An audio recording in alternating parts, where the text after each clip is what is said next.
बहुत ही समय पहले की बात है। राम गांव में रोशनी नाम की एक बहुत ही काली लड़की रहा करती थी। रोशनी बहुत ही काली लड़की थी। इस वजह से गांव के तमाम बच्चे रोशनी का मजाक उड़ाया करते थे। रोशनी एक गरीब परिवार से थी। उसके माता पिता मेहनत मजदूरी करके जैसे घर का गुजारा चलाया करते थे। एक दिन रोशनी स्कूल जा रही होती है, तभी गांव के सभी बच्चे रोशनी का मजाक उड़ाने लगते हैं। अरे देखो देखो, वो काली दीदी स्कूल जा रही है। चलो चलो हम जल्दी से छुप जाते हैं, ये ना हो इनका काला रंग हमें भी लग जाए। अरे तुम इतने छोटे बच्चे हो के ऐसी बातें कैसे कर सकते हो? मुझे तो लगता है ये सब तुम्हारे माता पिता तुम्हें समझाते हैं, क्योंकि इतने छोटे बच्चे काले और गोरे में फ़र्क नहीं कर सकते। ऐसी ही रोशनी को जिंदगी में बहुत सी मुश्किलात का सामना करना पड़ता था। इस वजह से रोशनी तमाम लोगों को इग्नोर किया करती थी। रोशनी वहाँ से चली जाती है। ऐसे ही रोशनी सुबह स्कूल जाया करती थी और दोपहर को अपने घर आ जाती थी। ऐसे ही एक दिन रोशनी के परिवार को शादी में बुलाया जाता है। रोशनी का परिवार शादी में जाने के लिए तैयार हो जाता है। उसकी माँ रोशनी से कहती है, अरे रोशनी बिटिया, आज हमें शादी में बुलाया है, वहाँ पर गांव के तमाम लोग आएंगे।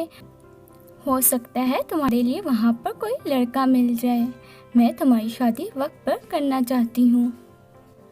अरे माँ, अभी तो शादी की मेरी उम्र ही नहीं है। माँ, कम से कम 12वीं तो हो जाने दीजिए। अरे बेटा, तेरे काले रंग की वजह से तेरी शादी में बहुत सारी मुश्किलात आने वाली हैं। इस वजह से मैं चाहती हूँ कि मेरे जीते जी ही मैं तेरी शादी कर दूँ। मुझे पता है मेरी बेटी बहुत ही मेहनती है और अभी शादी नहीं करना चाहती। अच्छा रोशनी, शाम को हमने शादी में जाना है, तो तू देख ले तूने क्या पहना है शादी के लिए।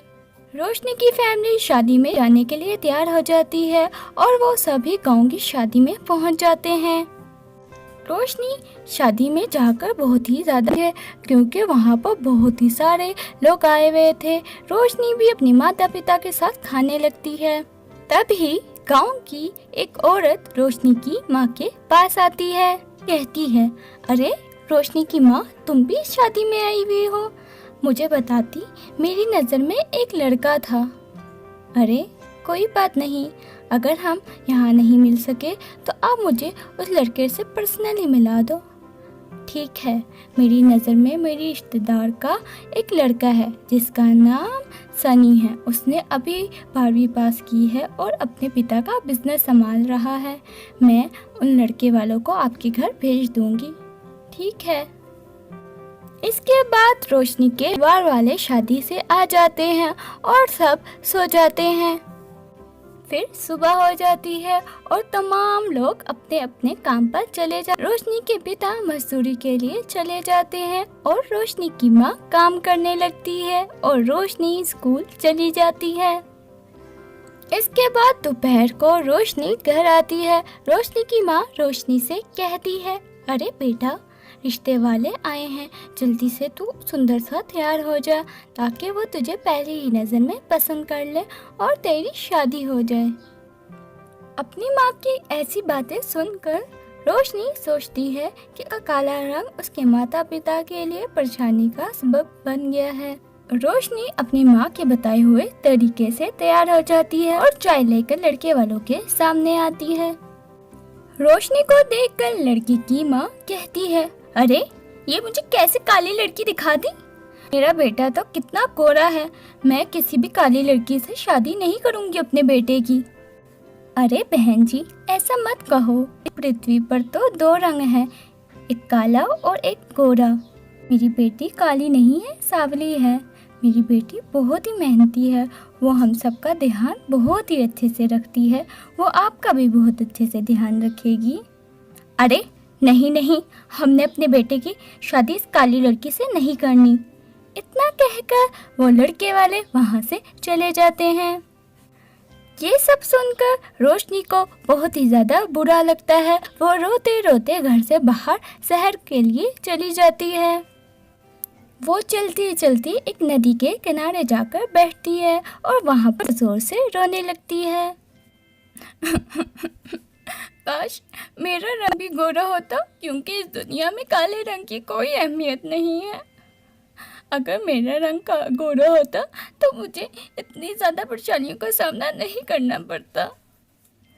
इतना कहकर रोशनी ज़ोर ज़ोर से रोने लगती है।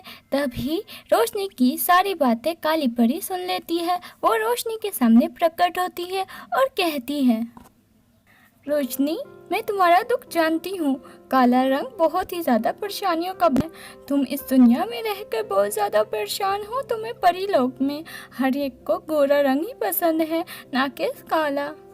जी परी जी, आप बिल्कुल ठीक कह रही हैं। रोशनी, मैं बादलों से जा रही थी तो मैंने सारी बातें सुन रही है। तुम बहुत ही ज़्यादा परेशान हो। परेशान होने की कोई ज़रूरत नहीं है, मैं हूँ ना, मैं तुम्हारी मदद करूँगी। ये लो, ये एक जादुई मेकअप किट है। इस मेकअप किट का तुम अगर मेकअप लगाओगी तो तुम बहुत ही ज़्यादा सुंदर हो जाओगी। इसके बाद काली परी वहाँ से चली जाती है। रोशनी वो मेकअप किट घर ले आती है और सारा मेकअप अपने चेहरे पे लगा देती है और सो जाती है। अगली सुबह जब वो उठती है तो बहुत ही ज़्यादा गोरी हो जाती है। वो अपने माता पिता के पास जाती है। उसके माता पिता उसे देखकर हैरान रह जाते हैं। अरे, तुम क्या हमारी ही बेटी हो? तुम इतनी ज़्यादा गोरी कैसे हो गई? इसके बाद रोशनी सारी बात अपनी माता पिता को बताती है। रोशनी बहुत ही ज़्यादा खूबसूरत हो जाती है। इसके बाद कोई भी उसका मजाक नहीं उड़ाता। रोशनी मेकअप किट के पास जाती है और कहती है, ए जादुई मेकअप किट, मेरे माता पिता और मैं, हम सब बहुत ही ज़्यादा गरीब हैं। हमारे घर का गुजारा बहुत ही ज़्यादा मुश्किलों से होता है। क्या आप मुझे एक अमीर लड़की बना सकते हैं? इसके बाद जादुई मेकअप किट रोशनी की टूटी को एक महल में बदल देते हैं। रोशनी अपने माता पिता के साथ उस महल में खुशी खुशी रहने लगती है। कुछ दिनों के बाद रोशनी की एक अच्छे लड़के के साथ शादी हो जाती है। वो सभी उस जादुई मेकअप किट के साथ खुशी खुशी अपना जीवन व्यतीत करने लगते हैं। तो दोस्तों, कैसी लगी हमारी स्टोरी? अगर हमारी स्टोरी अच्छी लगी हो तो हमारे चैनल को सब्सक्राइब करें और वीडियो को लाइक शेयर करना मत भूलना। तो मिलते हैं किसी नई स्टोरी के